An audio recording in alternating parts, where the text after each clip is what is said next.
We're going to take a step back into time now and go back to the world of pre-calculus, specifically trigonometry, and do a bit of review. This video is all about polar coordinates, and even before we get into polar coordinates, let's make sure we know how to deal with some algebra as it relates to trig functions. If I was going to ask you to solve for theta in this equation, what would you do? Yeah. Exactly, right? You would get rid of either the sine or the cosine. Turn it into just a sine problem in this case. And we can do that because cosine squared of theta is the same thing as 1 minus sine squared of theta. It's our favorite identity, right? The Pythagorean identity. And then if we distribute the 2 and then move everything over to here, we're going to get 2 sine squared of theta plus 3 sine of theta minus 2 equals 0. That looks an awful lot like a quadratic if we let u equal sine of theta. If u equals the sine of theta, then we can look at this as 2u squared plus 3 times u minus 2. And then we can ask the question, how do you solve this quadratic equation? We can try factoring, right? We can put a 2 here, a 2u here, and a 1u there. And maybe I'll put a 2 here and a 1 here. That'll give us the 2 and the 2. But wait a second, I need it to be negative 2.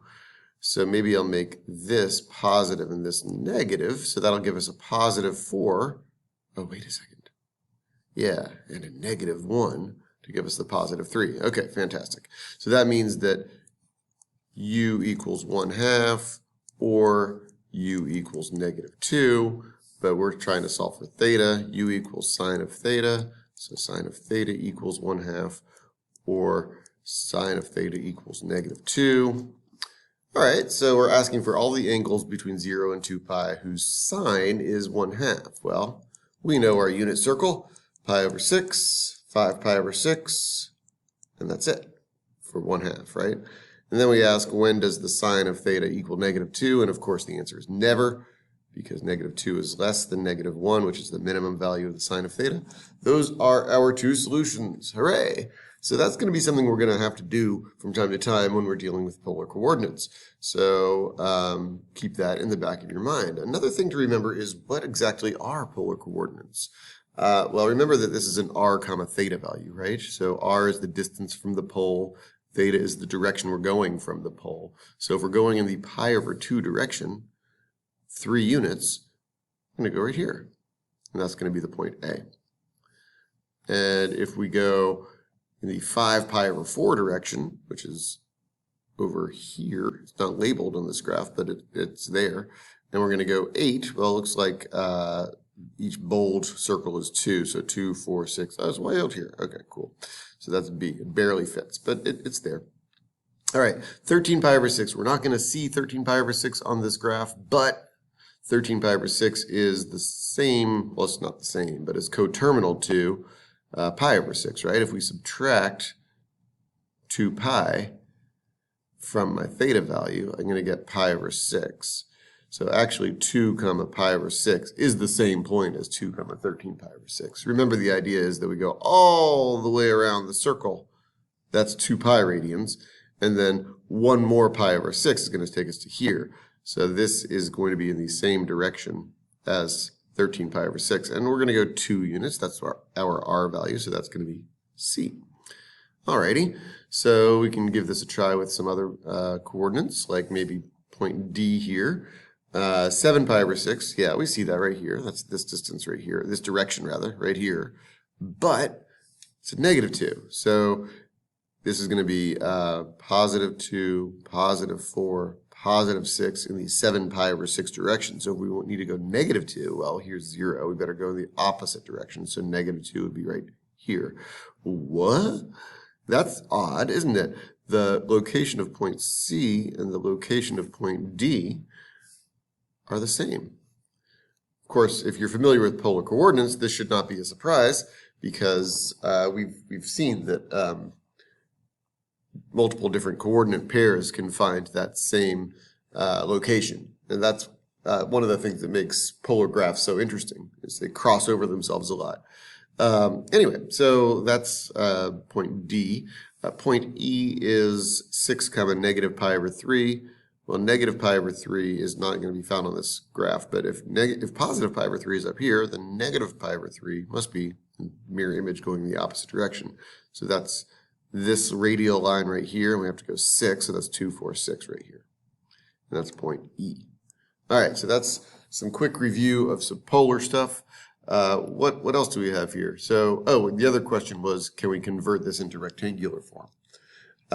So each one of these points is also an x comma y value. So if we think about point A, we can clearly see, just by looking at the graph, that the x value is 0 and the y value is 3. So 0 comma 3. These other ones are going to be a little bit harder because they're not on an axis, but we can do it. I have faith in us. If we want to figure out how far to the left we've gone, and then how far to the down we've gone, looks like it might be a little bit less than 6. Pardon the bell. Well, just remember that we've got a triangle here, right?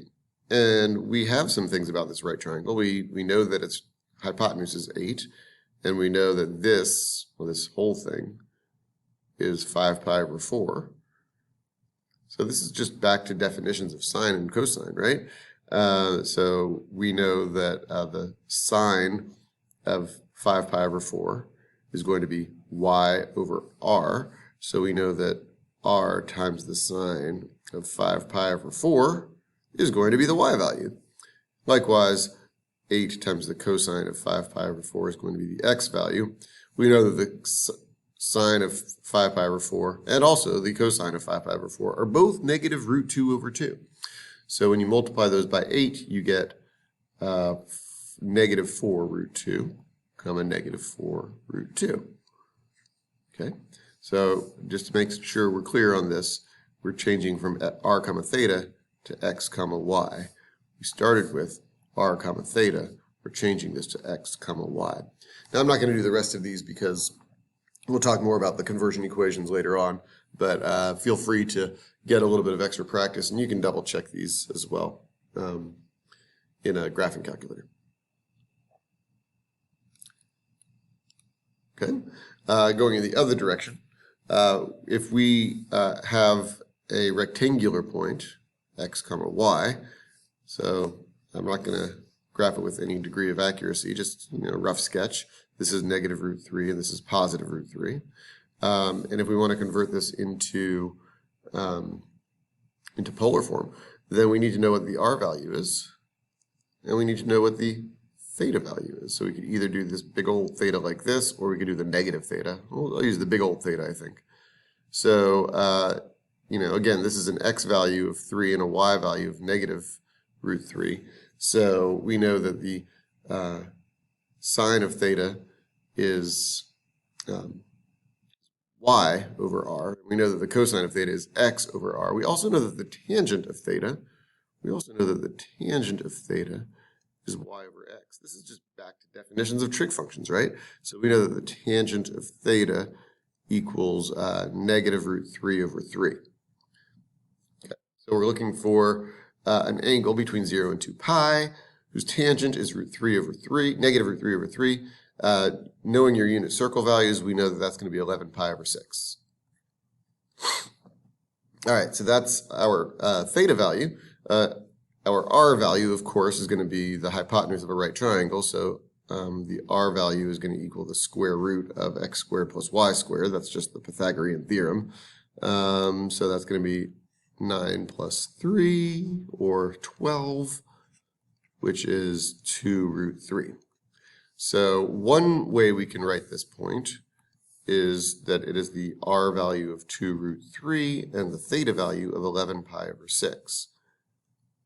Okay, we could have also used negative pi over 6, right? But that's not between 0 and 2 pi. Now, how do we find that other one, right? It says find 2 sets of polar coordinates such that the angle is between 11 pi over 6, or 0 and 2 pi. 2 pi. This is between 0 and 2 pi for sure. But if we add or subtract 2 pi to this to get those coterminal angles, we're going to be outside of the range. So what we're going to have to do is imagine going in the opposite direction and saying, well, wait a second, if we go 1, 2, 3, we're going in the wrong direction, so we have to change our theta value by pi, and we're going to have to flip our r value. So that's going to change us to a negative root 3 over negative 2 root 3, as long as we change this by pi. Well, 11 pi over 6 minus pi is 5 pi over 6. Yeah, I could have added pi as well, but again, we're trying to make sure we're staying between 0 and 2 pi. Okay?